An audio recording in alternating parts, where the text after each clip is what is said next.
7:06. We were supposed to start at 6 o'clock. So for about an hour, we've been troubleshooting. Most of it was mine and John's fault. Yes. To be fair. Well, mostly my fault. No. Yeah. You're right. It's mostly Tim's fault. Yeah. But we are here. We are recording. I think it's quite the feat, though, because we have This is the biggest two show amazing ever. guests in person. We have two amazing guests remote. So there's 6 of us right now. An hour troubleshooting, that's not so bad considering the feat that we're attempting to pull right now. What I don't know what to call it's the largest podcast we've ever done. Yeah. It is tonight is ladies' night, or is it like I don't know if that's probably not the right term. I think it's great. Yeah, okay, ladies' night works. A more technical explanation is competitive shooting. Yeah. That's a big theme for tonight. Young people. Yep. Mm-hmm. Yeah. Young ladies. Mm-hmm. Yeah. We're super We're excited. local and spread out. This podcast, like we typically when we do a podcast, right? Just so everybody understands, we book guests like a few weeks in advance. This one's been like a month plus, so it's a long time coming. We've got 4 amazing ladies who all hunt, who all shoot. We're going to get into the shooting aspect of it specifically because that's something I know nothing about. But yeah, really excited about tonight. So how should we start? Why don't we just everybody kind of go around? We can introduce ourselves. Let's start with Alice. Yes. Can we start with Alice? So Alice, all we want to know is on the spot. Like obviously your name, where you are from.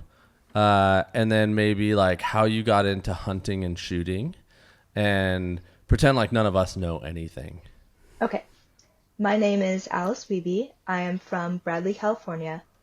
I've been hunting pretty much my entire life because my dad owns Oakstone Outfitters. He is a hunting guide. I grew up hunting, shooting. I started competitively trap shooting with a junior association out of Atascadero. So that has gotten me on a team and has gotten me traveling and out to the shoots. Awesome. Super Awesome, cool. Alice. Okay, Bella, we're going to go to you next. Great. Hi, everybody. My name is Bella Otter. I am a professional archer. I'm a Central Coast local. I grew up in Atascadero. Currently a senior at Cal Poly. And I got into hunting. Really, it was my dad that introduced me to hunting.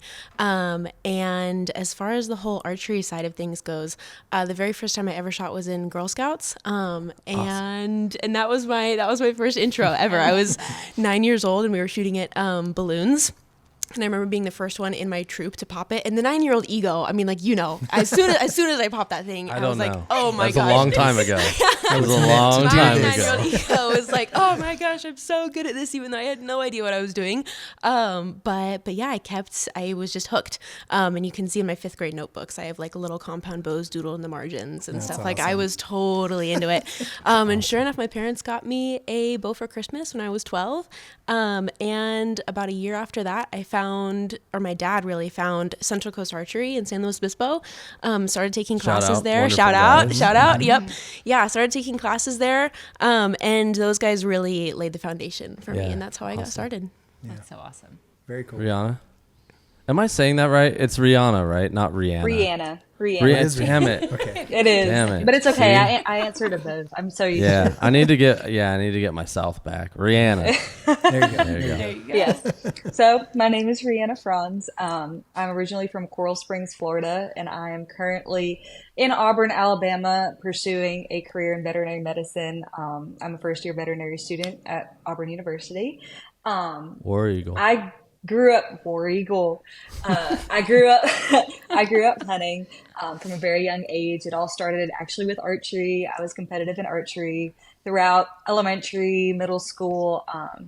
It was a big part of my life. And then archery, shooting bows turned into shooting guns. And so that's when all the big game hunting started to come about.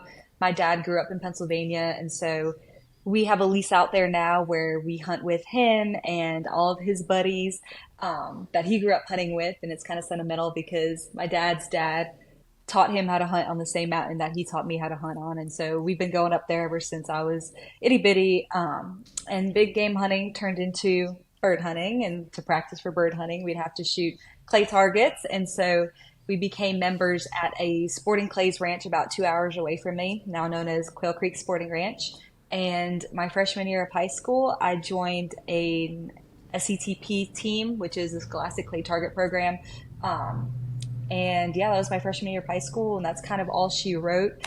That's how I got into it. I started youth shooting and kind of rose to the top fairly quickly within that youth program, and then that jumped into joining the pros and traveling across the country, competing at the state, regional, national, and international level. And then that blossomed into coaching, and just everything kind of started falling into place after that. But hunting is kind of where everything really began, with shooting, coaching, my career. So. And last but not least, more co-hosts today than guests. You guys probably remember Natalie from episode 1. Yeah. Was it really? I think it was 1. Wow, because we had 0 and we had then episode 1. 0 before that. Yeah. Our good friend Natalie, will you please reintroduce yourself to our listeners? Of course. I am Natalie Davis, and my resume looks nothing like these amazing young women. I'm newer into the hunting world. I would have to put myself really in the curious hunter kind of category. I was introduced to hunting about 7 years ago through my husband. Through that, I was introduced to a company called She Hunts. That's where I met a few of the women that are here tonight. And now I work for the company, and I do a lot of big game hunting now. I've got to do a lot of traveling for it, and that's kind of my story. Awesome. And I'm Tim, but that's boring. And you're John, but that's boring. Most people know. So yeah, listen to this, most of the time we're the worst hunters in the room, but tonight we are certainly the worst hunters in the room. Yes. Yes. Very easily. And speaking of competition, Alice, where are you right now? I am currently at the Spring Grand Satellite American in Tucson, Arizona. I've been here on Sunday, I'll be here for 2 weeks. Wow. It's just a big shoot. And so far I've been doing pretty well. I'm on So last year I made the 2025 All-American Sub-Junior team. I was the only girl and the only Californian on the team. So for these shoots, with going to satellite grands and state shoots, once I have 7 shoots, I can qualify with my amount of points to make the team again. So going to this shoot means a lot to make that team. Very cool. And you, is there someone on the podcast tonight that was like an inspiration for you to start shooting competitively? There definitely was. I remember going to She Hunts when I was 10 years old, and trap coach Reanna was there shooting Craigoffs, and I just thought it was the coolest thing ever. I was like, what? Like, she does all of these big shoots and these sponsors and Craigoffs and these huge things. I just thought it was just amazing. Oh, that was literally the most touching moment of this. I'm not over here crying. I'm gonna cry. Not just crying. That's amazing. No, because I remember when her mom would sometimes FaceTime me when Alice was practicing and was like, she's having some trouble. Can I bother you for a minute? I'm like, absolutely, anytime. And so she'd like put me behind her shoulder and be like, hey, try this, try that. And then before you know it, I log onto Instagram and she's winning everything, like traveling and doing. I was like, oh my gosh, like she's doing friggin' amazing, and she's probably 10 times better trap shooter than I'll ever be. But no, to think that, and you were at like my second ever camp, so I was just getting into the swing of things with coaching and all of that, and to see one of my very first campers actually take what I have taught and make it a part of their life and go out and compete and do things for themselves, and oh my gosh, like some of your success to me, like that's why I do this, and that's why I enjoy coaching more than I'll ever enjoy competing. It's to grow the youth shooting and to grow female involvedness and everything. So oh my gosh, that made my life. My life is complete. I have accomplished what I think. to do. Well, now you really need to come out to California and visit us and visit Alice, and we'll go out and we'll you guys can teach John and I and Natalie. You can make us look real bad. How to shoot trap.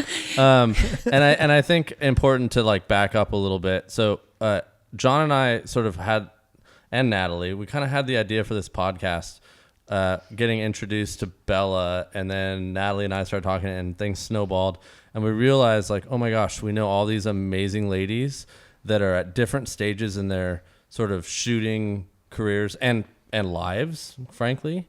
I'm not gonna. You're each about 5 years apart, I think is what I'm going to say. Nice, Alice, nice. and then Bella, and then that was a nice save, wasn't it? I don't know if it was a save, but you're three young ladies in different stages of your shooting careers, and I'm trying to be respectful. Do you like that he said 3 young? He left me out of Well, the no, young. you're co-host today. It's just one after the next. So you're know. digging yourself in a deeper hole. Well, and then it was like, Natalie, you got to join, because like she is really, Natalie was sort of the tie that binds this whole thing together a lot, you know. Yeah, I mean, it's almost a year now since the last turkey banquet. That's where I met Natalie. Oh, that's right. Yeah. And my wife was there, and I think that was really cool too, because it really spurred this conversation around she hunts, and my sister-in-law was there too, and so we were all around a table, eating, hanging out, getting to know each other. You told us your whole story, and I was like, wow, that is in some ways similar, because we got into hunting later in life. Yeah. And it really kind of, I think, emboldened me and Tim to start doing something like this even more, because we were like, wow, there's a lot of people out there with really interesting stories, whether they got into hunting later in life or they grew up doing it. And there's a sense of camaraderie that I was experiencing for the first time, because I'd never been to, a banquet like that, essentially. And I was really nervous. I'm like, people are going to think I'm this weird guy with tattoos, and I see Tim's another weird guy with tattoos. Yeah, so we were guy. fitting in, and everyone was so That nice. was way and more friendly. eloquent. Thank you, dude. Exactly. Awesome. But I think that's where it all sort of started. Because I had met Bella through a friend of a friend, and that's kind of where this idea for this podcast, this ladies' night, came to be. But I think there's a couple things that John and I talked about earlier that we are really like lost on. And one of the biggest, like, you guys need to walk us through competitive shooting. Yes. Yeah. Like, I don't know anything about like it. ladies and trap. Yes. And archery. Yes. I mean, we all know you're supposed to hit the target, but like talk to us. Yeah. Bella, you want to take us through archery first? Yeah, absolutely. And like, talk to us a little bit about like, what does it mean to be a competitive archer? And like, what are your compound bow, and there's also other types, and like compound's not in the Olympics. You told me Correct. that. Okay, so I know, isn't that weird? I didn't know that. That needs to end. But so take us through like you going to a shoot and competing and what that means and how you win. Sure. Because you win a lot. So. Yeah. Well, I'm getting there. I feel like for me, hands down, experience has been the best teacher, and so I've hoped to keep building those experiences to then keep adding some wins to the resume. But when it comes to how competitive shooting works, and when it comes to archery, there are 2 different seasons. You've got the indoor season, which typically runs from December through mid-March. Indoor, it's standard distance of 18 meters. So everybody is shooting at the same target, same distance internationally. And indoor really is, at this point in this day and age, it is a game of perfection. And so in order to be competitive, in order to, try to really fight for a spot on that podium, you pretty much do have to shoot perfect 10s and only 10s. How do you win? How is there not 10 winners? So a lot of times, you have the tournament I'm actually going to this next week. It's called the Vegas Shoot. It's the biggest tournament in the world. There'll be over 4,000 archers there coming from all over the world. It's called the Super Bowl of Archery, kind of for that reason. And there will be, 20 guys or so that'll shoot a perfect score, and they just take it down to shoot-offs. And so everybody gets up there. Whoever misses first. Exactly. So this is where, this is across the board for archery, and this is something that I would honestly love to talk to the rest of you guys about, is just the mental game.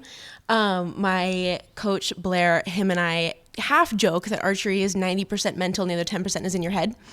And so when it comes to indoor shooting especially, but really across the board, it does, everybody knows we're all shooting perfect in practice, and it comes down to the day of the tournament, who is going to keep it together between the ears, and that's how you win, is really mastering that mental game. So it becomes a lot less about the shooting itself and a lot more about how you are approaching it, how you're moving through it in the moment, how you're treating each shot.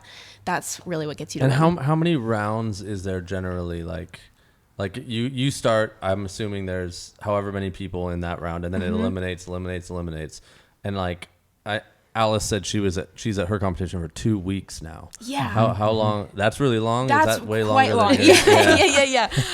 As far as I know, the longest archery tournament I've ever been to is over a span of like 3 days. Okay. And that's as far as you know. As far as I know, for me, that's the max. Right. But yeah, as far as rounds go for an indoor season, it's a 300 round. Each arrow has the maximum potential to score 10 points. And so you've got overall a 300 point total. And yes, you shoot 30 arrows per round. So you get to 300 points. Wow. That's a lot on a compound bow. Yeah. So overall, again, you're going for those 300s, of course. But then for this tournament I'm going to next week, that's over the span of 3 days. And so your maximum number of points possible is a 900.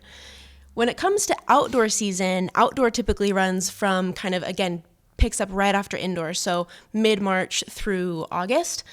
For compound archery, there's kind of a couple different disciplines. There's FIDA, which is what I have the most experience in. That's when you're competing, with your standard, typical, like yellow, red, and blue target that you normally see and kind of associate with competitive shooting.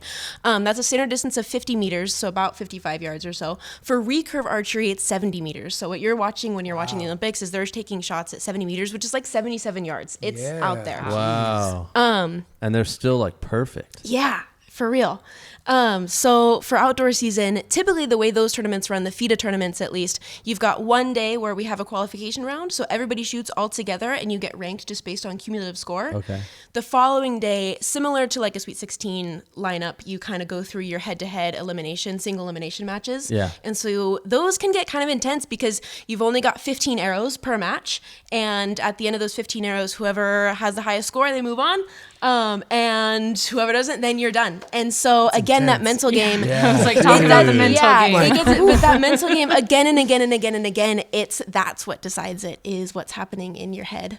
So that's overall the format of competitions. Then the off season for us is the fall because it's the hunting season. So I know not to schedule a lot of competitive tournaments because people are going to be out in the hills. I can imagine. And we will talk hunting soon for sure. For sure. Yeah. How does that? And also feel free to, as we're talking, like, you can ask each other questions. Yeah, this is your guys' podcast. And you kind of like, even said that too. Like you're curious about how that might play out, for the two of you when it comes to trap and that sort of competition angle of it. So I guess I'm curious how both of you sort of does that mirror your experience in some ways? So yeah, Alice. Yes. Reanna, I will say, so Alice and I were both clay shooters, but we shoot different disciplines for the most part. So Alice, she shoots trap, and that's a little different than what I shoot. So I shoot sporting clays, and I like to think of it as redneck golf. That's what I call it, or golf with a shotgun. Sporting clays, yeah. And so every course, every tournament we show up to, there are different target presentations, and so there are anywhere from 10 to 16 different stations on a course, and each station has 2 trap throwers. And there's a menu, and this menu has either 3 or 4 what they call true or report pairs. So a true pair is when you call pull for the target, both targets fly out at the same time. A report pair is when you call pull, one target flies out, and as soon as you shoot it, the second target is released. Got it. And so when you show up to the station, you're able to see 2, they call show pairs. And like Bella was saying, with archery, it's the same thing with shooting. We like to say 90% of it is mental and 10% is skill. Because there are times when we do have to be perfect. When you show up into the stand, when you're watching those show pairs, everything is about your shot plan. So where am I going to start my gun when that target is released? Where am I going to shoot that target? how am I going to set myself up for that second target once it's released? Or what target am I going to shoot first in a true pair?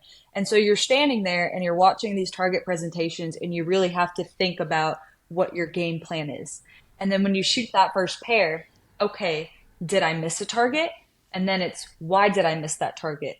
How was I moving too fast? Was my gun not connected with the target? Did I shoot it in a bad place? Were my eyes not there properly? And you really have to think within the time that you're there is, oh shoot, what did I do wrong? How do I fix it? And then the opposite as well. I hit that first pair.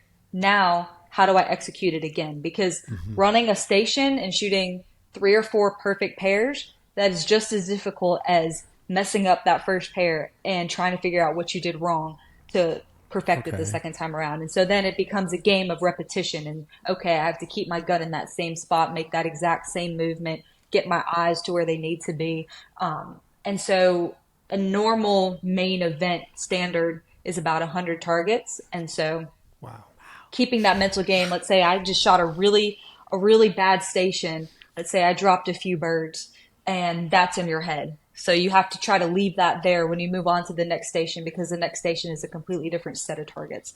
And so being able to keep that, that grind in there and trying to leave the bad in the past and just kind of focus on what you're given next, because every target changes. And then also thinking, if I'm struggling, my competitors are probably struggling too.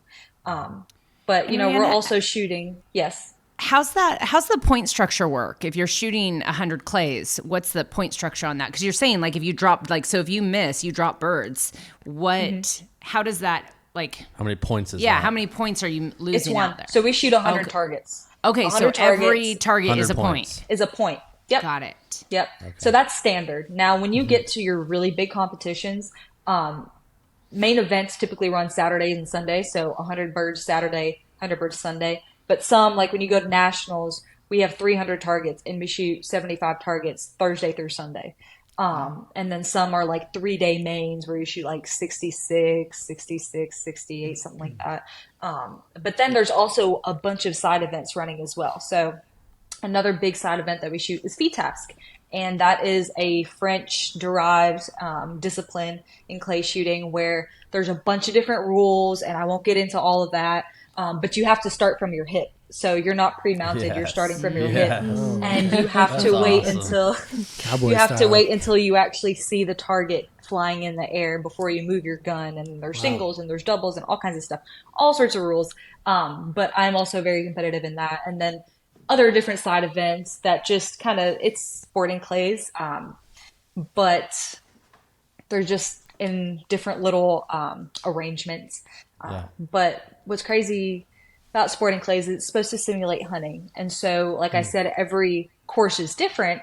What I mean by that is obviously where you go, the layouts. I've shot under my feet. I've shot targets running across the water. I've shot up in the air. You're on all sorts of terrain. And then being able to determine, okay, when targets fly in the woods, they seem a lot farther and a lot faster. So you have to kind of mentally prepare yourself for that and say, okay, it looks like I'm gonna have to give it a lot of lead, but I really don't. And then just knowing all of that, because every target, they fly at different angles. They fly at different speeds, different directions. Some are different colors, different sizes, different, forms or whatever. Some are meant to turn, some are meant to run on the ground. There's just everything you can imagine. Everything is different. And so every tournament you show up to, every station, every bird, you have to come up with a new plan. And so that's what I love about sporting clays is it's different every single time. You don't know what you're going to get. And cool. You're constantly thinking. And were you a trap shooter prior? Did you start at one or the other, or? So that's a great question. When I first picked up a shotgun, it was on the trap field. And that's what I would say, all your first shooters, right. To start on the trap field. We would start, I started in a little youth program thing, right down the street from my house. And it was basically just learning how to shoot a shotgun. And we would start, so the 16-yard line is typically where singles trap is, and Alice can speak on all of this, handicap trap, all that. But we would actually start like in front of that, a little bit closer. Right. And we would set it so a trap kind of wobbles and shoots in different angles. But we would set it so that it would just go straight. So you knew where it was coming every single time. And I would practice on that a little bit. And then actually skeet I got into after sporting clays. But yeah, no, sporting, when I was in SCTP, I competed in all trap, skeet, and sporting clays. I was actually the first female to ever to shoot a perfect 200 straight in trap at the SCTP Nationals. I shot 199s in skeet 2 years in a row. But I won the high overall because high overall was trap, skeet, and sporting clays, and I won that high overall lady 2 years in a row, and I think I was 4th in the country amongst the men as well.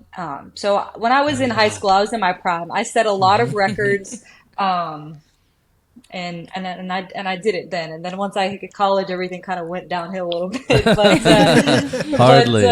You know, like I haven't picked my gun up since May. That was my world championships, and that is the longest I have gone without shooting my gun since I picked up a gun when I was God knows how young. Studying to be a vet, so that makes sense. Yeah. And Alice, do you think you're going to go from trap to sporting clays one day, or you think you're pretty happy in trap? I'm currently pretty happy, but if there is something I do transition to, I'm very interested in one day, hopefully, making it to the Olympics, and that means I would have to switch to bunker. Or international skeet. I've shot bunker once here down at bunker. It's like trap on steroids. It's crazy. Targets are about 20 miles per hour faster. They could go super high, super low. Yeah. They're crazy. But that's what they shoot in the Olympics. I've shot it a couple of times, and it's a little more fun than trap, I would have to say. Awesome. That's great. And so when you got started into shooting trap, did you kind of, obviously you went to she hunts and you met Reanna and Rhiannon. You're going to keep messing all together. together. It's okay. Reanna. And it's Call horrible. me Ree. I like that. Well done. and then you're like, I'm going to shoot trap. And so you've just been focused purely on that the whole time. I have. So I went to she hunts in May of 2020. I first joined a junior group in March.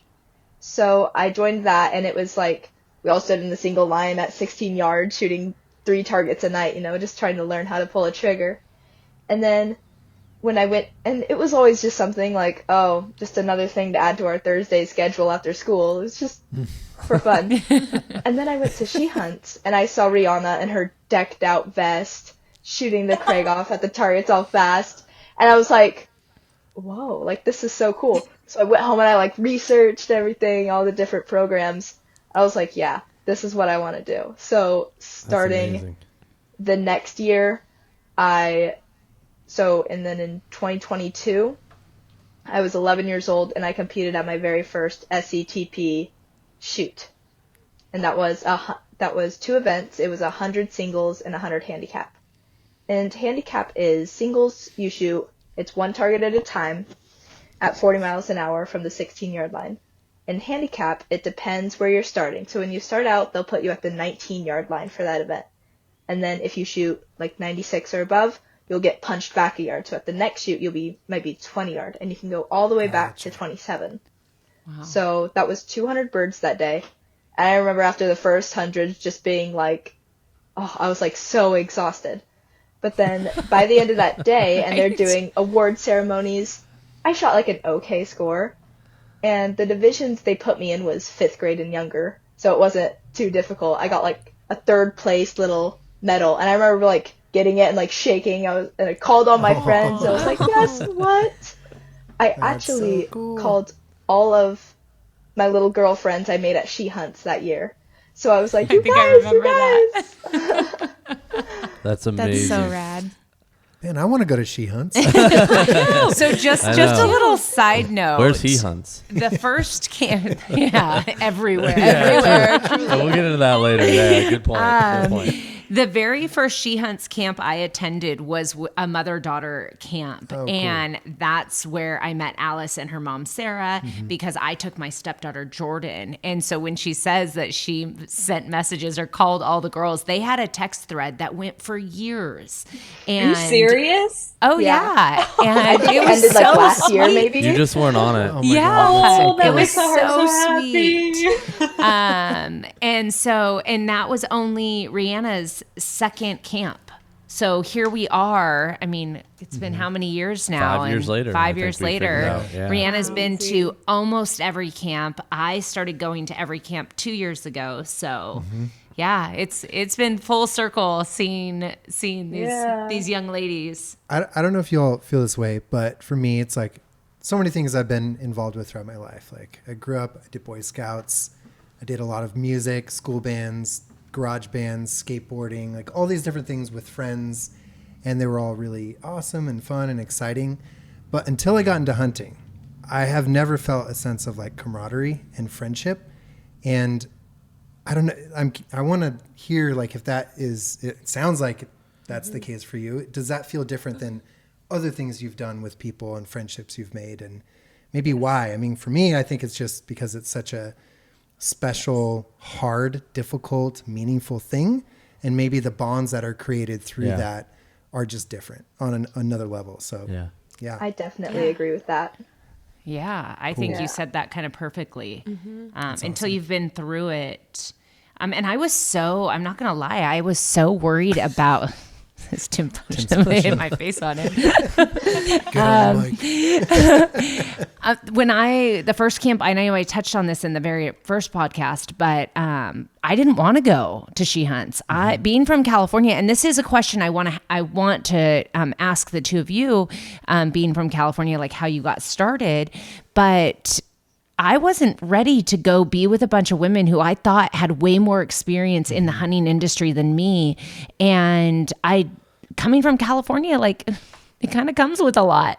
And so for me, I was really nervous going into that. And now some of my best friends from across the United States are all from this community. And it's like friendships that I've had friends since I was 12 years old that I'm still friends with today, but this group of women is so much different. Yeah. No, I agree. I feel like, at least for me on the hunting side of things, primarily it has been something that my dad and I have done together. And so as far as the community goes on that front, I feel like interacting with folks like you guys, and honestly, I mean, truly beyond that, though, the amount of people that I've been able to meet, whether it's in the field or in elk camp or stuff like that, everybody, I feel like there's just overwhelming sense of, you're right, John, there's like this sense of kind of shared camaraderie, because there's, no matter where you're coming from, there's this shared passion that you have, and everybody loves to tell stories and loves to hear stories. And so I think that there's a lot of room for connection there. And on the competition side too, I feel like maybe archery people are just cool people. I don't know, but I feel like there's, even just as a young gal coming up in the sport, I just feel super fortunate to have kind of, as I've gained more experience and gone to more tournaments in the sport, all of the pros that you meet, pros and just, local shop owners. I mean, like Central Coast Archery, like I said, those guys really put so much time and energy into kind of laying my foundation and whatnot. And then kind of as I started to get more and more experience, I ended up winning my first national championship at 17. And shortly after that, I met my current coach and mentor, Blair Sandberg. He has decades and decades of experience in the industry. He was the original inventor of bee stinger stabilizers. And for folks that know archery equipment, stabilizers really shout out, sponsor, or stabilizers really Maybe completely, they'll buy some new podcast equipment that doesn't glitch. really revolutionized the whole world of both hunting and competitive shooting. And so to have his experience and his knowledge, both just on the actual shooting side of things, but also just when it comes to navigating sponsors and networks and stuff like that, he was somebody that really was able to kind of teach me the ropes there. And everybody has been so supportive. And I feel like just on the camaraderie note, in 2022, 2, that was really when I got kind of my horizons were broadened for sure. I got to go to my first couple international competitions. So I was in Nova Scotia competing for Team USA, and brought 2 gold medals home from that event. And then a couple months later went to Paris and competed at stage 3 of the World Cups.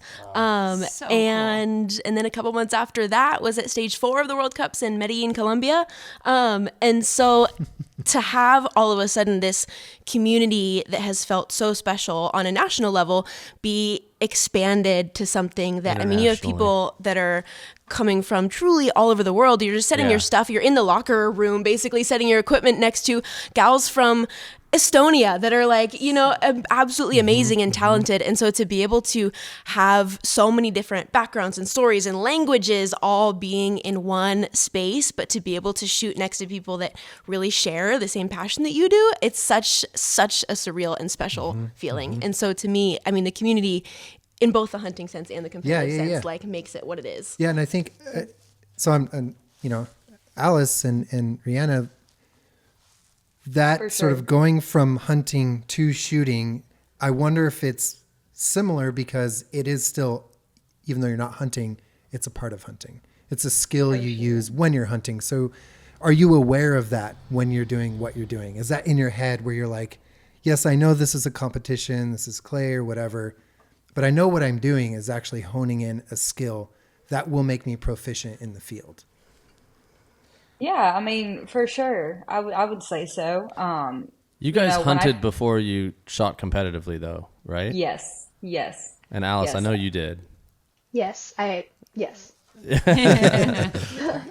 You guys both grew up in it, and so that almost like evolved into the competitive shooting. Okay. While we're there, can we kind of touch on that question I wanted to bring up before on how you really got started? I mean, being here on the Central Coast of California, I mean, you attend Cal Poly. Does Cal Poly have an archery team that I don't know about? Or? They do not. They do have a club team. Okay. But I pretty much went from there's a lot of collegiate archery that happens kind of in the Midwest. A lot of schools like around the Kentucky area. There's a lot of like official teams that go to national collegiate competitions and whatnot. I'm a California girl through and through. So I was really wanting to kind of stick close to home. And so I decided to, after kind of jumping from the youth divisions, kind of like under 18, under 21, those are a lot of the divisions I was competing in. Just this last year was my first year competing 100% on the professional circuit. Was not to interrupt you, was that all through Central Coast Archery? Like all those doors opened once you had that relationship, or was there something in the beginning that Coaches too? Yeah, Central Coast Archery, they definitely certainly laid my foundation for sure. After winning that first national championship, that is when I met Blair Sandberg, and again he opened me up to the world of sponsorships, which again that kind of had this cataclysmic in a way. I don't know. There's a lot that opened a lot of doors. But he also introduced. He lives in Napomo. Oh wow. Okay. And see? I know. So it was one of those just like perfect, perfect place, perfect time kind of thing, But he was the one that really introduced me to the mental game. And so it's through a lot of our conversations that really the knowledge that he has been such a catalyst for my success and growth in the sport. Primarily when it comes to happening between the ears, but also just on the note of equipment. Like I feel like the number one, this is a totally different subject, but the number one advice that I would like give to anybody getting into it is find yourself a mentor, find yourself a guide, because I think that there's a lot of people out there that are so knowledgeable and are really, really happy to share that knowledge. And it feels really wonderful to have them kind of at your back when you're up there in these stressful situations and there's a lot of pressure on the line, or, that's a competition setting, but when you're up there and somebody's like, calling an elk for you, like having a mentor, having a guide in that kind of sense, I think is something that is really important for getting to that I next wouldn't level. have been able to do it without a friend of mine passed recently, and he got me into it, and it was just so special. And another friend of mine who coincidentally has the same name kind of brought up like, oh, it's so cool, like I know he passed, but like he got you into it, you got me into it. And so it's just like this cool thing to like pass down. And that's another thing where I'm like, I've never felt that with anything else, when it comes to hunting. But Alice, so you just said you were hunting before you were shooting. Yes, I was. Competitively, but you're 14 and you started shooting when you were 10. So how old were you when you were hunting? 3? So I got my hunter's Squirrels license. and I got my hunter license right around when I had just turned 7. Wow. So I remember I actually took the test at what now is my my trap club that I practice at. Yeah. So I remember sitting in there at like 7:00 at night in January, like I'm like in first grade. My dad is like reading the questions out to me on the test. And oh my gosh. I remember March. I remember I went home the next day after I got my ticket and shot a squirrel on our property. And then that March, my dad has a friend in Hawaii, Justin Lee, and he was going to take us out for a turkey. Because, like, you know, in Hawaii, you don't have to be 12. So, and it was hard hunting. It's rocky out there. We just weren't seeing anything. So he actually sees, there's this little group of, like, sheep in the distance. And he's like, hey, Alice, you want to shoot a ram? And I'm like, yeah. So he gets me set up and I shoot one. I remember being so happy, and that's when my love for hunting really came through. That's awesome. And how old were you again when that happened? 7. You were still 7. Wow. Yeah. That's so awesome. Yeah. and then you hunted again in Texas because Texas is similar. Yeah. Yeah. You know So you, what did you take a Catalina, or what did you take when you were in at She Hunts? We have a picture of it somewhere. I took a black buck doe. Oh, that's right. That's right. Yes. I remember. Reanna, you took a Catalina. I took a cat. He's sitting right there. Yep. Right behind the Christmas tree. Hey, don't dog on me. Don't dog on me. I didn't even see that Brings me Christmas joy. tree. She's a busy I love it. student. It's like April I'm or busy. June already, and she still got her Christmas tree up. I just took our Christmas lights down. So Okay. Hey, good. okay. yeah. I She get says I it get brings her joy. Hey, whatever makes you happy. Yeah. Exactly. makes you During happy. times of turmoil. Meaning Jess. Yes, exactly. Well, what are some of the most fun hunts the 3 of you have been on? You want to go first? Yeah. Sure. Bella. Let's go first. Yeah. You look like you are just ready to tell a story. No, I got it. I got one. definitely the one that stands out. I think my dad knew I was going to be a hunter before I did, because at 5 I would stand out. I would hear him griping about the gophers in our garden, and so one day he kind of came across me, and in my left hand I had skewered a carrot onto a bungee cord and was holding it over a gopher hole, and in my left hand I was holding a hatchet. Oh my god! And I was about my God. 6, and thank goodness I was not successful, because how brutal, and it probably would have scarred me a little bit. But I think it was at that point when he kind of came out and witnessed me in that position that he was like, all right, she's good, she's gonna be fine. But it wasn't funny. until Love that I was can't around wait like to meet your dad. Like, I really wish there was a picture of that. no, there maybe is somewhere, I don't know. That was around probably like 5 or 6 or so. But the very first time he ever took me hunting, I was 11, and we were dove hunting, and I have so many visceral memories from that first experience out there. We were up at Camp Roberts, and I mean, what I remember most is just like all 5 senses feeling like they were turned up to 11, and so I have totally viscerally remember the smell of the doveweed.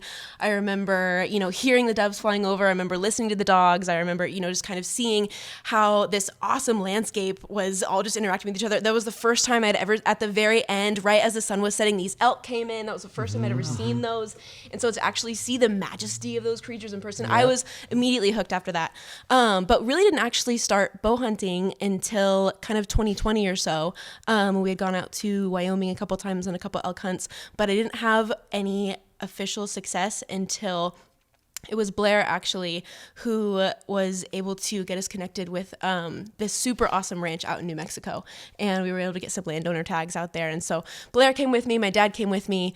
And same thing. I mean, it was all self-guided, but really Blair was kind of acting as my guide a little bit. is elk? Yes. Yeah. And so we were out there, and truly, I mean, like, it had been days and days and days. It was getting pretty darn late in the season, and really nothing was happening a whole lot. There wasn't a whole lot of action. We were kind of seeing some stuff, had some upper opportunities, but really nothing was like super, super exciting. And we were like, man, one of these mornings we're going to wake up and they're just going to turn on. Like we're waiting for that flip to switch, you know? And sure enough, it was our last morning that we were supposed to be out there. And just like Blair, my dad kept saying it would, of course the switch flipped. And these guys were going off, like full on, just the magic of like being in one of those. We ended up dropping out in this riverbed, and it was like we were in this cathedral almost, just surrounded on all sides. And so we end up kind of getting set up. We're kind of talking back and forth with one. My dad, he's got eyes kind of up above us, and Blair's with me. He's calling in the back.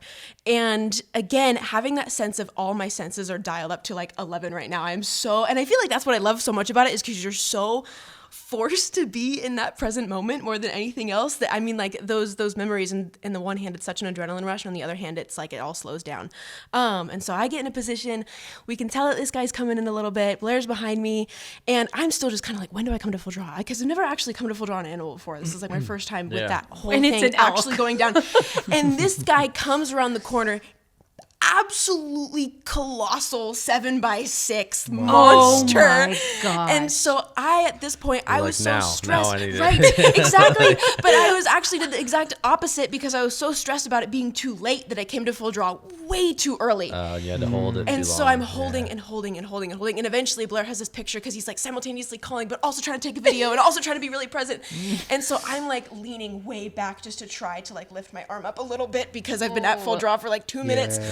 And so finally it gets to a point where he's at like 55 yards, and I literally, one of those things where you're like sending the signal to your arm to move and it's just not happening anymore. Man.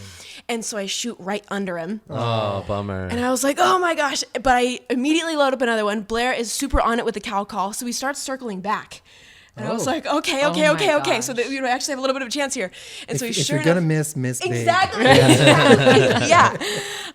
And so he starts kind of circling back, and again comes into like 55 yards or so, and I shoot at 50 meters all day long. That's standard competition distance for outdoor. And so again, I'm trying to think about my mental game. I'm like, I'm a competition shooter. Like I should be able to have this totally lined up. But of course that whole plan was completely out the window and all that adrenaline. And so sure enough, end up making a shot, ends up being a pretty all right shot. And immediately the tears come. And immediately I'm just I'm totally bawling, totally just having this moment of like, I cannot believe that all happened. And I mean, this guy, so just to have Blair witness it, but just the adrenaline of missing first, just the whole experience was, I mean, you guys know, it's such a insane rush that I think my body just in a way needed to release that. And since then, after every single time that I've actually had success on an animal, immediately the tears start coming a little bit. It's just a part of the experience for me. It's almost like a ritualistic part of it. It happens for a lot of men too. It's not, not just a I female cry thing. every time. See? My first, right there. That was Don't my first laugh. pig right behind you. And it was the first hunt. That was my first pig, first hunt. Yep. Oh, I love that. Little sow. And mine came when I brought the tenderloin home. And it like, I walk in, I'm like, babe, I'm a hunter. And like, we're starting to like prepare, and I'm like, let's eat this right now. And so we like cooked it, and then we just both started crying. Because I've been working so hard for it for like 2 years. Yeah. Like, so definitely it's. And you did that with a bow?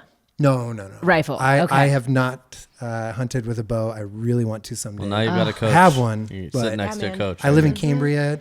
There's not a lot of places to shoot around there, and I have to drive a little bit, so it's hard for me. But I have a friend who lives in Templeton who has like 1.5 acres, and there's like a perfect spot. So Beautiful. we're gonna start, getting into it. Yeah, but and Big Sur is not too far up the That's way true. too. I mean, they've got talk about some gorgeous country to hunt. Totally. Yeah.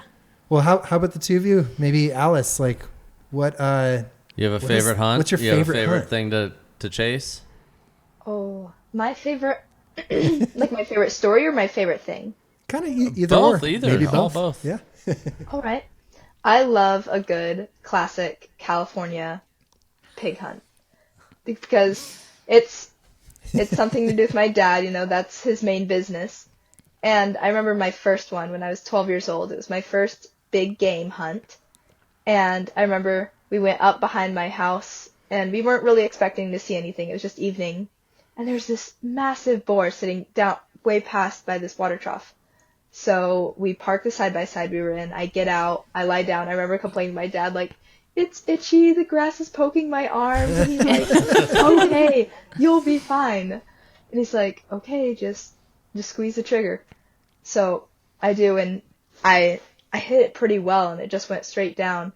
Wow. And I remember feeling like so relieved. I was just like, oh my gosh, because I was dreading it for a while. I'm not sure why, just dreading missing it or something going wrong or disappointing myself, everything. So my dad's like, okay, well, let me run back and get the side-by-side so we can load it up. You go over there and check it out. And I remember like looking at it lying on the ground, and I was like, oh my gosh, like I just realized what had just happened. Like it all just rushed over me, and I couldn't help but smile. I was just like, oh my gosh. I was like, ooh. It was like just this great feeling of warmth and brightness right then. And then my dad came over. He's like hugging me and like shaking me on the shoulder. Oh, that's It was awesome. just such a good feeling and memory. Do you have like a dream animal, Alice, that you want to chase? Oh, there definitely is. I really want to shoot an axis deer, but in Hawaii. I would really want to do that. That's like my dream hunt. Yeah, for sure. I did that hunt. It's amazing. That's so cool. Out in Lanai? Is that the, Oh my gosh. Yeah, that's an amazing hunt. And she brought some of it for us to taste at one of Tim's events. I did. And it was delicious. Yeah. Axis is the best. Yeah, it's pretty good. Yeah. Rihanna. Me. So I don't have any crazy stories like that elk story. Whew, that was something. I remember every harvest, every hunt has a story. Even the ones where we're not successful, there's always a story. Yep. But I will say that She Hunts has brought me so many incredible memories. Not even animals that I've harvested. So I grew up, like I said, hunting with my dad. And prior to She Hunts, I had only hunted with guys. My dad, his buddies, their sons. That's what I grew up with until I was 19 years old. And I came to She Hunts, and it was the first time I'd ever hunted with another female. And it was a camaraderie that I never knew that I needed, especially in that growing age, meeting other women with similar interests at the time. Sure, I had my friends, but nobody did what I did. Nobody understood. And so being able to find women with that like-mindedness, and then also other people growing their businesses, like we have Donna with Bully Blocker and Candy with her handbags and everything like that. Being able to grow along with these other women who are growing their businesses as well was really inspiring. And but no, back to the hunting. I went on a lot of hunts with women who had never taken an animal before, and I've gotten 10 times more emotional than them, but also than I have on my own hunts. And so that was something very, very special to me, especially since when I was competing in high school, I took a big break from hunting. I didn't have time to go to Pennsylvania and go on the trips and take time off of school, because the time I was taking off of school was for my competitions. And so I never knew how much I missed it and how much I needed it. And it's kind of full circle, because hunting brought me into shooting. Shooting got me sponsored, and that took me to She Hunts, and then it brought me back to hunting. And so it's very sentimental to me. And I will have to say my most memorable hunt ever was actually with my mom, where she took this axis, and I took her to a She Hunts camp 2 years ago. She had never picked up a gun before in her life. She had nothing to do with hunting. It was something that she always supported. My dad and I did. She supported us. She just never grew up with it, and was very nervous to go to She Hunts. I don't know what I'm doing. My daughter's a pro shooter. My husband hunts, and I've never shot a gun in my life. Like that's an embarrassment. Wow. But I told her and I that there were people there who were in her exact same position, and that she'd have a great time. And she had the time of her life. And that camp is it's truly a testament to how incredible that camp is. It starts on a Thursday. She showed up. She shot a gun for the first time on Friday and took her first animal on Saturday. And she came in saying, there's no way I can kill it. Because she's oh, the deer's so cute. It's so pretty. I don't think I could take an animal, And she came to me Saturday morning and was like, okay, so I have shot placement today. This is where I'd shoot the animal. This is how I load my gun.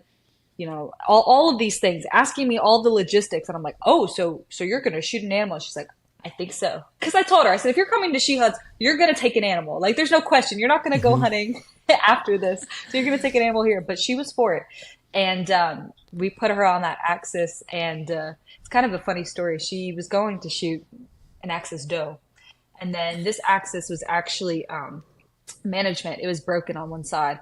And they reduced the pricing so the taxidermist could fix it. And I said, you're shooting that one, change of plans. And so we walked out and she shot it and I burst into tears. I mean, I bawled my eyes out. Like it was just so heartfelt. Even our guide, Kellum, like he was getting all teary and then she started crying and I was just like, I'm so proud of you. And it was the most beautiful experience of my life, truly, because it's something I'd always shared with my dad, and for my mom to get in and understand, and it's kind of just, it's like a rite of passage to the hunting community, and to see that she had such a good time and she gained that confidence. She doesn't have a whole lot of friends. She works so much, and to gain that confidence and to make friends and to take an animal, something that she never thought that she could ever do, was truly remarkable. And I have a thing at She Hunts. I always paint everybody's faces when they take their first animal, and I was able to paint my mom's face, and it was really beautiful. So I will have to say that is my most memorable hunt. But most recently, I went to Texas, and it was after my first semester of veterinary school, and I had just done a lot of work with whitetail. Actually, there's a whitetail breeding ranch and hunting ranch right around the corner from here, and I did a lot of laparoscopic artificial insemination with them, and I worked those deer for many weeks, and I went on my first hunt after that, and it's something that people don't talk about enough. I grew up hunting, and a hunter that's a veterinarian, people think that that's contradictory, but that's another story for another day. Not at all. Yeah. And so I went on this hunt, and I was very, very picky with what I wanted to shoot. It was a ranch that needed a lot of deer management, and so I could take a lot of does off the property, and I was very picky with my does. I mean, who's picky with the doe? But does were walking out with fawns. I'm like, I can't. Or little families, and I had never been so nervous and so hesitant to pull a trigger in my entire life. I took a big buck first, but I never thought that I would feel those feelings and that I would be so hesitant and be so nervous hunting an animal like that. Mm-hmm. And walking up to it, there was definitely an over-present sadness that was there that typically wasn't so present before. Obviously, it is a very emotional and vulnerable experience taking an animal's life, and I always say a prayer every time I do. But this time it was different, and it's all added up to, I just spent 4 months day in, day out, studying hours all day long on how to save an animal's life and how to keep one alive. And I just took a life. And that was definitely something that kind of altered my brain chemistry a little bit, and something that I didn't think would happen to me. But it was a great experience. And I know that I will be a better veterinarian and a better hunter because of it. And so I'm still going to hunt till the day I die. I still will promote it. None of that has changed, but it has definitely kind of changed my perspective. And it was an experience that was very, very unique. Yeah, there's a weight to all of this. And I think that's what, so it's funny because this is actually not a segue, but this reminds me of what Tim and I were talking about earlier. And I'm like, we got to talk about this on the podcast 2 days ago, or was it yesterday? Dude, I don't know what you're talking about. My wife. Oh yeah, came across. Tim's like, what the? What are you talking? So I think it's a couple days ago. My wife calls me. I'm involved in this story, and I didn't even know. You're part of the story. A couple days ago, and we live out here on the Central Coast, so it's very rural, and a lot of deer get hit out here. I've never hit one. I think maybe my wife kind of hit one once, but it got away. But she came up on a deer that was still in the road. Someone had hit it and just left it in the road. Like, come on. Well, alive in the road. Yeah, but it wasn't going anywhere. No, I know. But the suffering. key is that it was still alive. Yeah, true. But still, and like no car to be found. And I'm so proud of my wife for this. But she calls me and she's telling me what happened. She had pulled over, pushed the deer to the side of the road by herself, like super brave. She was actually a veterinary assistant. She wanted to be a vet for a while. So it's interesting that you bring that up. And she's a huge heart for animals, you know, and she's waiting there. Some other people come by. She called me. I'm like, honestly, I guess you could call, you know, animal services. I don't know what they're going to do. I said, call Tim. Maybe he has some suggestions. A couple pull over, like an older couple in their 60s. They get out. And the guy's like, I'm a hunter. Yeah, I mean, if I don't have anything with me because we're traveling, otherwise I would probably, you know, put it down and just help it on its way. Because it was like bleeding at the mouth, you know, it was on its way. But like she was crying and like it was like really like tough for her. But like Tim and I were talking about it and we were both like, wow, like super proud of her for like just like taking action and like caring so much. But at the same time, she's also extremely supportive of what I'm doing. She knows that it's good for me. She understands the benefits, you know, just to nature, like us playing a part in this and getting close with animals. And Sebastian on our last episode talked about how, you know, people who hunt probably know the most about animals and care the most about animals. And I think there's a lot of truth to that. You know, 100%. It's not black and white, but like, so I don't know, just you saying that kind of reminded me of that incident the other day. And I don't know if my wife, maybe she would have done that if, you know, I hadn't been getting into hunting and she wasn't up close with it a lot. But I don't know, maybe there's something to that as well. Just someone who's actually like, I'm going to take action and like put my hands on this animal to push it to the side. Like, so yeah, I just think that's really cool. And that's something that I've come to appreciate about hunting. Really cool perspective from the veterinary science. Yeah.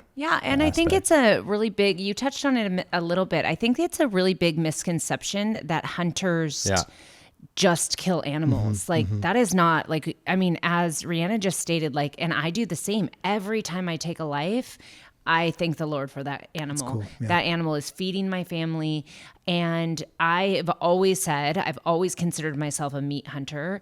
I want what tastes good and I want what is going to feed my family the best and in a compassionate way. And I know like that's big in bow hunting. And to be honest with you, it's one of the reasons my husband has never taken up bow hunting because there is a higher loss typically with bow hunting. Margin of error. Yes. Higher margin and of error, so for you to even take that elk, like, but you had so much care into that moment and making sure you were drawing back at the right time and all the mental that goes behind it. I think so many people don't understand that. And so I think it is really important that you brought that up. And super sweet. Yeah. And really important that I think, you know, we've got young people here. We've got old people here. You know, John and I often talk about, we've talked in other podcast episodes about like gatekeeping, but in a way that's like making sure that the next people feel this way and act this way and treat these animals with the same respect that we do. So really cool story. Thank you for telling that story. That's really, and the mom story is awesome too. I want to touch on how are you received by men in the field and it's I think all of you have different like unique experiences to that too. And I know Natalie, we've talked about some of your sort of philosophical points of view on like men are more of a hindrance in hunting than I still remember the quote. Yeah. Men's chivalry handicaps women. It does. Yeah. And we'll talk about that. But before we get into that, I want to hear about these young ladies' experiences with men, particularly in the field, or if not relevant, also in your competition shooting. Whoever wants to go first. I mean, Alice, you might be a great one to answer this because you grew up with an outfitter. You've been surrounded by men coming through, I mean, your home practically, right? Definitely. I remember, you know, my mom being like, okay, to my dad, like, you have to take Alice with your clients today. Like, I was like 6 years old, you know, and you're just sitting in the car with the clients who are there to like shoot a pig. And, you know, and it's just, and you look at these men just like you would look at your father. And being around them is just like I didn't really think anything of it, you know, I was just a kid. But I remember when I went to she hunts, like it was this whole different thing. Like it had hunting and harvesting to me had a whole new meaning when I was out with, it's like, oh, hunting isn't just something that I do with my uncles and with my dad. Like I can now do this with like my best friend, like this other little girl. It was such a meaningful thing for me. But more experiences with like men in the field in that way is definitely in like a chivalry way, like, oh, it's okay, I'll carry the gun for you, would you like to lay on my sweater? And it's like, I'll be okay, I have sleeves on. That's why we bring extra sweaters. The grass isn't itchy anymore. Oh, the grass isn't itchy. Definitely in ways like that, I would say so, yeah. Okay. Reanna? Oh, sorry. No, I'm keep sorry. going. Keep going, Alice. Keep going. With competitions and then with men in competitions, it's more in a way of like, I would say men and women are pretty equal in at least the trap world for competition. It's definitely probably like 75% male dominated, but I feel like there is a good amount of equality throughout the trap world. That's awesome. Good to know. Yeah. Reanna. So for me, you kind of have a mix when it comes and to you're mostly. And also you're in the South, and Yes. yeah, and so there's a different perspective there than we're dealing with out here in California. Oh, I'm sure. So when it comes to the hunting community, like I said, I grew up with my dad and his buddies. So there were no issues there. Everyone is super. They see, because a lot of these fathers, they have daughters and they want to take them out, and there was nothing wrong there. Everyone is super encouraging and happy to see fathers and their daughters out hunting together. When it comes to competitions shooting, you definitely get a mix. You'll get your. So I guess I should like kind of talk about the demographic. In sporting clay shooting, I'd have to say like it's probably 85 to 15, 90 to 10% male to female. I'm just pulling that out. I don't have any real numbers, so don't quote me on it. But that's what it feels like, at least in the competition world. Reanna, not to interrupt you, but on that, are you competing against men or are you competing only against women? So that's a great question. We all shoot the same stuff, the same courses, everything. So we all compete together. They do throw us in one huge, I guess, class, spreadsheet, score sheet, whatever. And we all do compete against each other. However, when it comes to certain awards, they'll break us down into concurrents. So there is a ladies division. We all shoot the same stuff where we can still win amongst the men, but it's just a separate category just to kind of like separate the women. And then there's also like classes based off of how many competitions you've won, how good you are, and how you move up in there. So there's ways to grade us based off of age. There's like a junior, sub-junior, and things like that. But we all shoot the same stuff. We all compete against each other, shooting side by side, all of that. I will say that there definitely is a mix.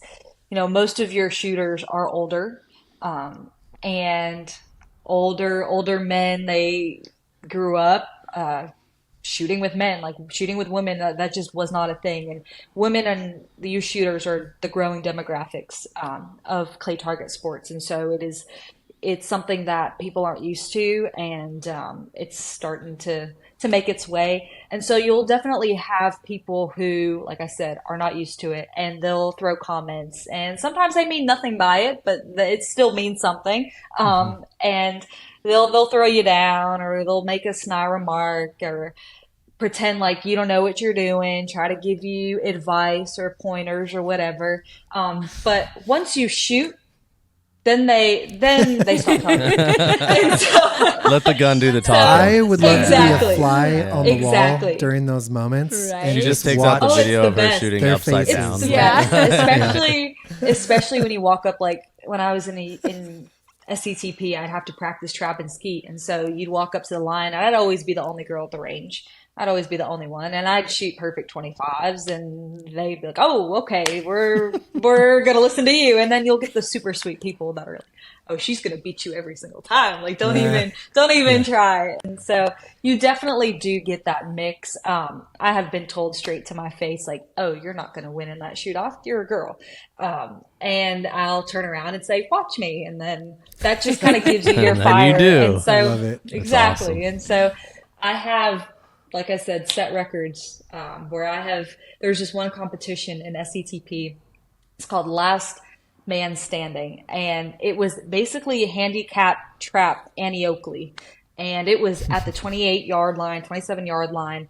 And they lined up. There were probably about 500 of us. And they'd separate the males from the female. And it's Annie Oakley. And those aren't familiar with that. It's like 3 guns up.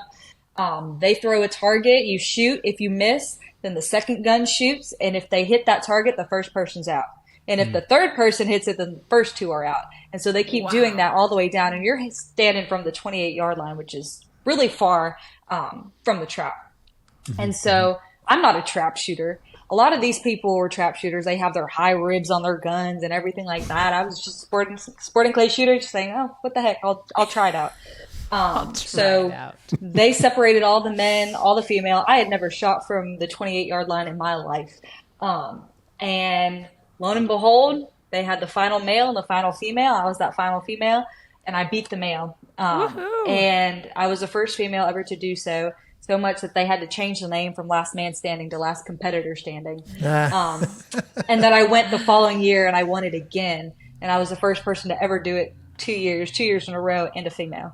And I had some guy come up to me the second time around, and he goes, "I bet money that you'd lose last time, and I didn't make that same mistake again." And he like slipped me a 20 or something like that.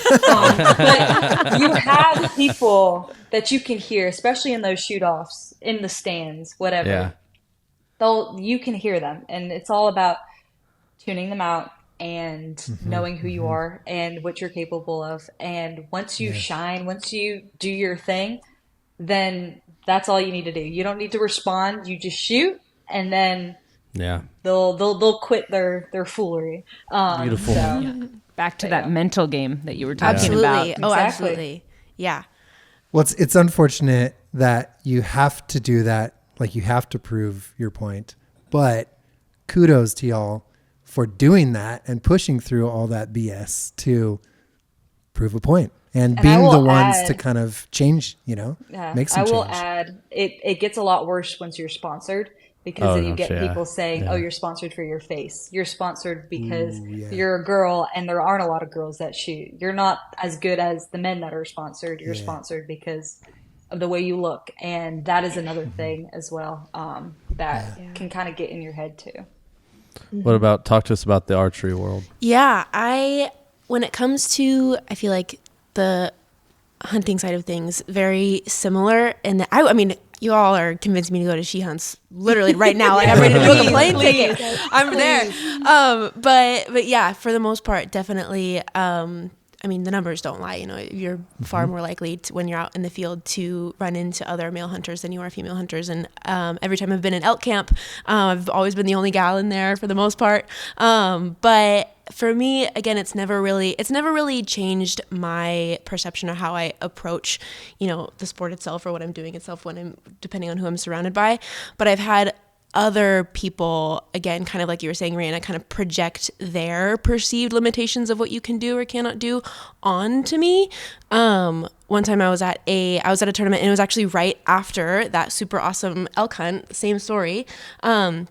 And I have obviously posted about it on my Instagram page, and this judge that was at the tournament saw it and asked me about it. So I kind of gave her like the super short, like 30-second rundown of just kind of the overall experience, and just was talking about how amazing it was to have both my coach and my dad there, and just how meaningful, all that jazz. And she goes, "Wow, you're like the son your dad always wanted but never had." Ouch. And I was like, okay, I really didn't know how to take it. I didn't totally know. I was like, okay, I feel like I can kind of take this one of two ways. Either it's just kind of like an idiotic thing that just kind of slipped out of her mouth and people just say stupid stuff sometimes. That's the one. Yeah. Or, That's one of them. Or to me, I was kind of like, man, it made me feel bad for her. It made me feel sad for her because I was like, she was probably in her 60s or so. And to her, I mean, she clearly kind of had a hard time conceptualizing the fact that I can be both a successful hunter and a daughter at the same time. In her mind, it was to be that successful hunter, I was quote unquote like the son. So it really, to me, just spoke to the emphasis, the need for successful women to be in the spotlight and to highlight their success and to tell their stories, because you are able to, by doing that, show other people that are either whether they are super experienced or not, it really lets other women of all ages know what is possible. And when it comes to the competition side of things, I feel, again, super fortunate. There are some really epic, super successful, hardworking, encouraging, badass women in competitive archery. And so to be surrounded and to be, more and more getting to shoot alongside those women, it's something that to me, they over and over again are proving to me what's possible. And it would be truly like my ultimate goal to some point be that source of inspiration for other young gals that are coming up in the sport, and to kind of have that moment of, just so this is out there for you and you can be both a daughter and have super incredible success in the hunting world and in the competitive world. Yeah. Natalie, you have your own personal perspective and experiences, but I think you also have a unique perspective in that you meet a lot of women through the skills camps that, so where, you have your own individual point of views and things that you've experienced, then you kind of collect all these experiences from these other women. Yeah. Can you speak to that a little bit and talk about some of the things maybe that you've learned? Yeah. I mean, we're going to touch now on that chivalry and how I think that's kind of consistently across the board, that men's chivalry really does handicap us. Most women are introduced to hunting from their husbands or their fathers or their brothers or their uncles or their grandpas. And coming off of your story, I want to encourage those men to continue to do that. I think it's so important. But let us learn on our own as well. Don't just hand us a weapon, because that's why so many women come to camp. Yeah. And we hear the story over and over. And when we're at the conventions, when I'm talking to all these women that have never even been through camp, they're like, from a PA to the husband, the grandpa, anyone. I'm sorry, I said PA, PH. Sorry. It's again past my bedtime, you guys. But they're not allowing the women to do anything themselves. And that's what they want, that independence out in the field. Women want that. Women are really, really good learners. We're just not that great learning from our husbands, because sometimes our husbands or our dads or our brothers or any of those men are just not the best teacher because they want to help us. Right. But they're not helping us at the same time, if that makes sense. Yeah. And not I would, every husband, brother, dad is different, but exactly. not all women are as lucky. Like Alice has a dad that is also a teacher, also a coach. Exactly. Right. And he teaches people all the time, men and women. And so that's one end of the spectrum. 100%. And then you've got the other one of maybe, somebody that's shot a gun a few times trying to teach you how to do it. Yeah. And that's the other end of the spectrum. And that's something you touched on, because education is a huge part of it. And I can't emphasize enough how important education is when it comes to especially firearm handling. I've gotten so many women who their first gun was their husband's 30-06 or, a 12 gauge shotgun with 1 1/8 ounce loads. And they just beat the heck out of their shoulder and they get bruised, or they're in an indoor range and it's loud and they just have these god awful experiences, and it scares them away from shooting, from hunting, whatever it may be. And having people that are educated with, okay, what caliber am I going to put my wife on, or my little girl on that has never shot a gun before? Why don't I put her on a 22 instead of a 30-06? Why don't I put her on a 20 gauge instead of a 12? Yeah, 28 gauge. and so, or 410, 28 gauge instead of a 12 gauge with 1 1/8 ounce loads, and just having that education is really, really big as well. And that's why she hunts is a great place to start out. Yeah, Well, I I started agree with a with- I agree with 177 that. pellet gun. So Alice, Sorry, you Alice. agree with that? In competition shooting, because I would say probably another like 75% of the shooters are over the age of 60. And then it's probably only more like 15% are women. And I would say like on the line, you get like a lot of free advice, like, oh, you should do this, here, you should put it here. And you won't even Very like know the eloquent way to people, put it. right? Yeah. It'll just be like someone like your grandpa coming up to you and telling you how you should shoot. But I remember going to She Hunts and Reanna further teaching me, and that's when everything further started to sink in. Awesome. That's awesome. Well, just to add on that too, the importance of education, not just for the size of the like gun you're going to use or bow or whatever you're shooting with, but also I keep telling women the importance of that education is not just learning how to shoot. Like, I'm sorry, not just. I am really tired at this point. Learning your tool, but like also. But no, like what I was trying to get at is if you're out with your husband or you're out with your father and he has done everything for you and something happens to him out in the field, what are you then going to do? Yeah. That education isn't going to you're not just learning how to use a gun, you're learning how to possibly protect yourself, which is so important. for sure. And especially even like when Bella touched on having a good mentor as well. I understand that shooting a gun for the first time can be very scary. Especially in the society we live in today. Guns are deemed bad, they're deemed scary. And women that show up, they don't know anybody. They're showing up to camp on a whim. They don't have any friends there. They're going to be shooting a gun. They're going to be doing all of these things that are outdoorsy and they've never done before. It can be intimidating. It can be scary. And that's why as a coach, I love to show up to camp early, get to know the girls, make friends, and be a friend before a coach. I think that's so important. I'm not just showing up and it's like, okay, this is how you're going to shoot. Here's the gun, point here. But they don't know who I am. They don't know my name. They don't know where I'm from, my story, none of that. And so I feel like being a friend and having fun out there and being someone that you can connect with and trust is also huge as well. I agree. Cool. Absolutely. Do you guys have any questions for each other? Yeah. Reanna, when you were talking about, Bella's on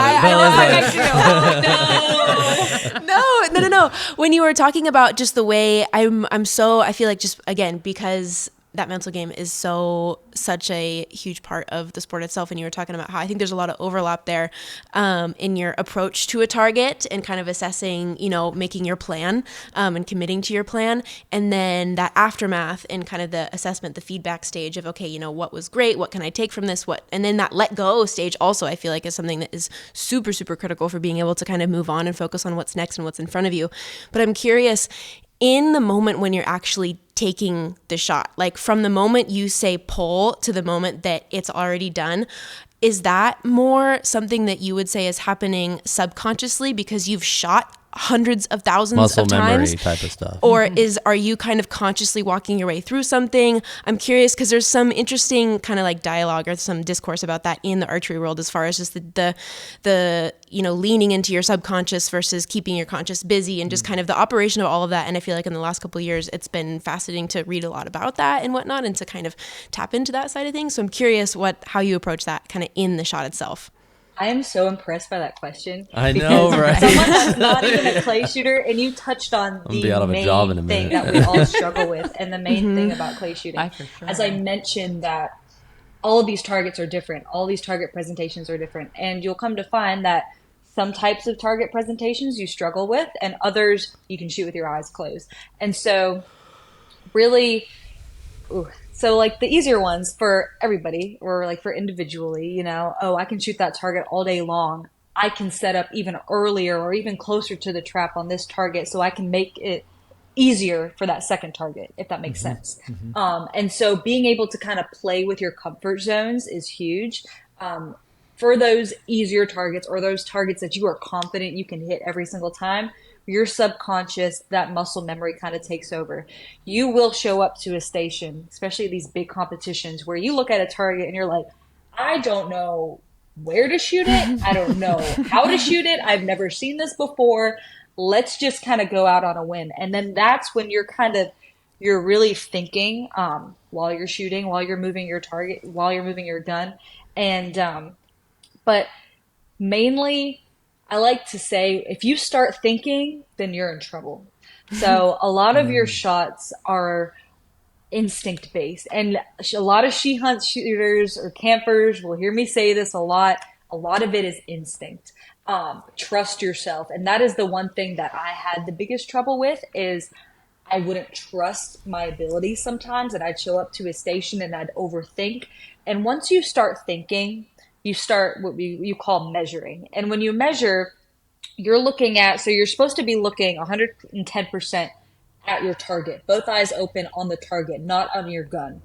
And so when you start thinking, you start measuring. And when you measure, you're exactly what it sounds like. When you leave that target, you're kind of measuring that distance, saying, oh, am I too far in front, too far behind? Lead is sort of an instinctual thing. And when you start thinking, you measure. And when you measure, your eyes go to that gap or it goes to your gun.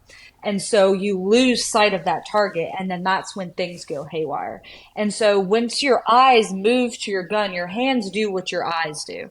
So if your eyes are looking at the target, your hands are naturally going to move with that target. If your eyes are looking at your gun, what's going to happen? Your gun's going to stop. It's going to slow down. You're going to lose connection. And so when you miss a target and then you start thinking, okay, what did I do wrong? How do I fix it? That's when that overthinking kind of comes into play. And you need to do all your thinking before you set up on that target. And so that was a great question. But yeah, a lot of it needs to be instinctual, subconscious, but your planning should come before you're ready to call for that target. Sure.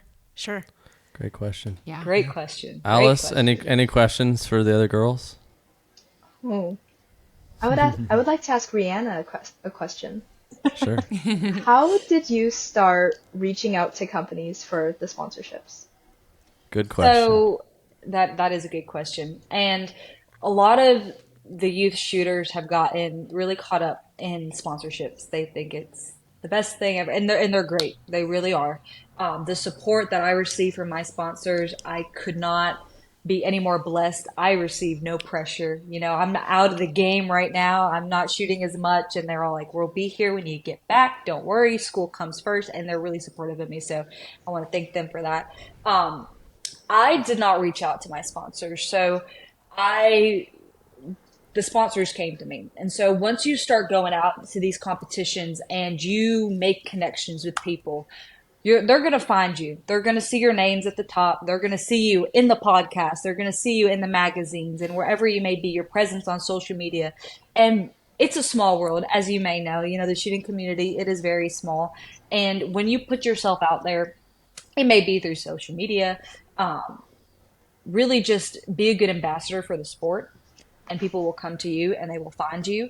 But it does not hurt to, when you're at these competitions, I know that they have trailers set up and things like that. Going up and introducing yourself, or just striking up conversations with people, making sure that you're outgoing and you are a great sportsman, that truly helps. But once you start and you're winning everything, I mean, the fact that you're doing all this, you're made the All-American team, that's huge in trap.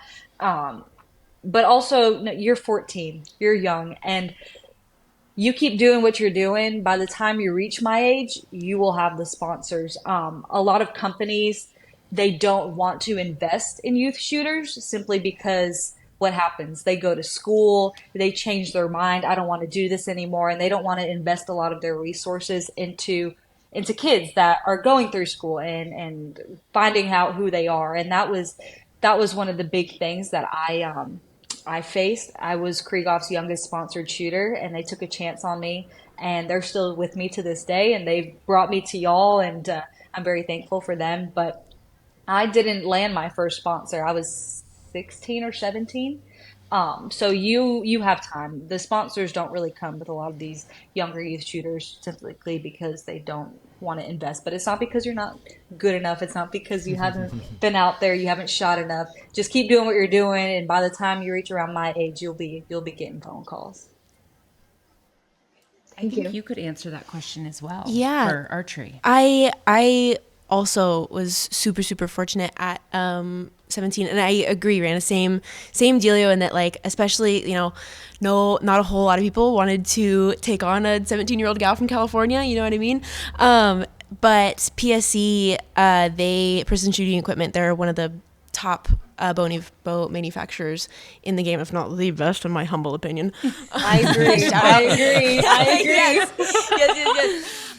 They took a chance on me, and kind of saw, I think, some potential in me before I really saw it in myself. And I think, so as far as just, advice or pointers or stuff like that, Alice, I feel like the way I normally, it's really helpful to kind of have, I guess, your eye on something, a company like a bow manufacturer company that has, a good amount of weight behind it, because then once that is kind of on your resume, and again, I think Reanna really, really hit the nail on the head of talking about social media presence, podcast presence, the more you're getting yourself out there and being, like she said, a good ambassador for the sport, and also the more you are able to kind of build that resume a little bit and also have some sponsors, that are on there to really emphasize your credibility, I think is really helpful. And then I like to approach new sponsors kind of with the mentality of, I'm super interested in working with you as a company. I think you have an incredible product and I would love to be a part of your team. What would it take for me to join your team? What can I do? What more can I do? Even when it comes to, in the current sponsors that I have, when it comes to kind of renegotiating contracts, if there's something that I'm kind of looking for, it's, hey, this is something that would be super supportive to me. What would it take for me to reach that level with you? Because then it's helpful, because at the very least, it lets you know what their expectations are. And so you are able to start kind of dedicating yourself, and not I don't want to say like checking boxes, but you're able to start meeting those expectations in a way that either right then, because they'll clearly see that you're committed, or if a little bit more time goes by and you hit those marks, then you're able to come to them and be like, look, this is what we talked about. This is what I've done. Let's get started. Let's do it. And I think that for me has been a successful way of approaching it. Awesome. I will add one thing. So what I have seen in a lot of youth shooters today is they want the sponsors. They want the embroidery on their vest. They want to tag them in their posts. They think and naturally, I mean, you're a sponsored athlete. I mean, I don't blame them. However, what I have seen is that a lot of people have switched up their equipment. So their shells, they'll say, oh, a lot of people sponsor, for, like, I'll say, I'm just throwing a shell name out there, like B&P. This is not the case with sporting clays, but it's just the one that came to mind. Okay, B&P are sponsoring a lot of shooters. I'm going to switch from shooting Winchesters to B&P just to see, they know that I'm shooting their product. I'm going to be sponsored by them. And you'll get students that are switching all of their products, their vests, everything like that, just at a chance to get a sponsorship. And I can tell you from personal experience, stick to what you know, stick to what you love. I still shoot my Shoot the Moon vest, which is kind of outdated in this world today, with Castellani's and with Bear Pelt, which is absolutely huge. And I have been approached by both companies saying, we want you to shoot for us. I'm comfortable in my Shoot the Moon. I'm not sponsored by them. I have to pay for a custom vest, but it's what I love. It's my signature look. It's what I'm comfortable in, and I stick with it. Same thing with my shells. I've shot Remington STS since I picked up the gun, and they were not sponsoring anybody for a long time. And then one day I won a national championship. I get a phone call, and it's Remington. They're like, we want to make you our very first sponsored shooter. And I stuck with that shell, and here I am today. And so stick with what you're comfortable with, not what you think will get you the sponsors, and that will show your loyalty to a company, and it'll also help you shoot good and build your confidence as well. Ladies, I think you both just gave such amazing advice. Yeah, seriously. For everybody. For Alice and for so many people Yeah. listening to this. I hope that every young woman is listening to this and is just so inspired by all three of you. I mean, each of you have a different story and are at different areas of your life. And I think that you are just an inspiration for women. And I'm going to just plug in there. I think the social media is so important. The more you can be present, the more you can show up, the more you can show what you're doing and share your story, share your experience. I mean, even the simple questions like, here we are on the Central Coast, like knowing you live in Atascadero, like how do you get started? Like even, I mean, I live here and I have no idea. So I think sharing those stories with your audience is you're going to grow from there as well. It's so important. And I think too, like from just everything I'm hearing from all of you, yes, you are all extremely talented at what you do and you're great at giving advice when it comes to these types of competitive sports, but the purpose that you all seem to have that's super strong, that seems to be fueling what you're doing. I think when it comes to social media, don't, who am I to give advice? Because I don't know anything about the stuff really, but I can say that what I love about hunting and what I love about hunting content and the stuff that has told me, I think, a more true story of what this is, that to me is really purposeful. That's what I'm hearing from the three of you. Authenticity. As you do social media, podcasts, all this stuff, do it for yourself too, and make the hunting industry want to change because what they're hearing from you. Yeah. So they would like, I think you're right. You'll do these competitions. They'll watch you. They'll be like, we need to work with this person because of that power. Tell them what this industry needs to be. And I think you're already doing that. So that would be my encouragement. And I think you guys are just like set up to make a big difference. And you already are in the industry. I am in complete awe. Seriously, like you guys, you're all on the Sheep's Head Pro team, first and foremost. Y'all are boom, done. Yeah. But I am just, I think, I am not a woman. I'm not young. I'm not nearly as talented as any of you, but I am totally inspired. I'm in like total awe. Same. Like I words, like I did not expect this. No, not at all. I really didn't. Like, I thought, we're going to have fun. It'd be a good conversation. Like I've learned so much tonight from all of you. And I think, it's really special. So if you ever need anything from us, please, like anything at all, not and just we need to make some films with all four of you. Yeah, I think it would be really fun to do some follow-up filming and get that stuff going. But no, I'm in total and complete, and I'm humbled too. Like seriously, Bella could sit here instead of me, and it would like be way better. Like, shit, so. No, I think we also found our new third co-host. Oh my god! Truly, I think she needs thought to I be got on this, fired tonight. like literally from now on. Fired for yawning? Is that why?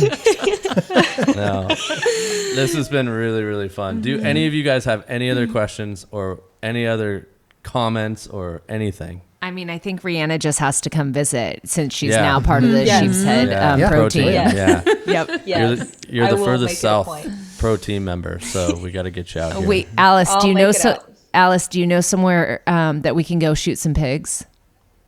Ooh. I would have to send you to oakstoneoutfitters.com for that one. I'm working on done. Good Shout out, yep. Well I'm done. working on my public land game right now, so I'm not going to say it on this episode. I had to bleep myself out of blowing up a spot on a couple episodes ago. episodes. But tomorrow night I'm going out somewhere nearby. What are you hunting? Pigs. Oh, awesome. So if we saw a ton of sign last time, so if we start to figure it out, then we'll have another spot. Yeah. Very cool. I'll clue y'all in. And real quick, how can listeners and viewers find you? Alice, what's your Instagram? My Instagram is at Alice Weeby Clays. Perfect. Rihanna? How do you spell that for those who are listening? Alice is ALICE. Weeby is WIEBE, and then Clays. Okay. Awesome. So mine is I think this is right. At Reanna, Reanna_Fraun. So REANNA_FRAUENS. Cool. Bella. I'm at bella.otter.archery. Perfect. Yep. Natalie, you want to plug it? You want to plug yourself? I'll send everyone to the She Hunts page. There you go. She Hunts Skills Camp. There you go. And this And come to camp. Yeah. Come to yeah. camp. And if anybody that's listening or watching, reach out to any of these ladies. Reach out to John. Reach out to myself. We'll connect you with the right people. Yeah. This is the Curious Hunter podcast. We are at Sheepshead Outfitters. Yes. And thank you, everybody. Appreciate Thank you it. so much. It's really fun. Thank you for having us. Thank you for It was sharing so much stories. fun. First of many. Yes, thank you.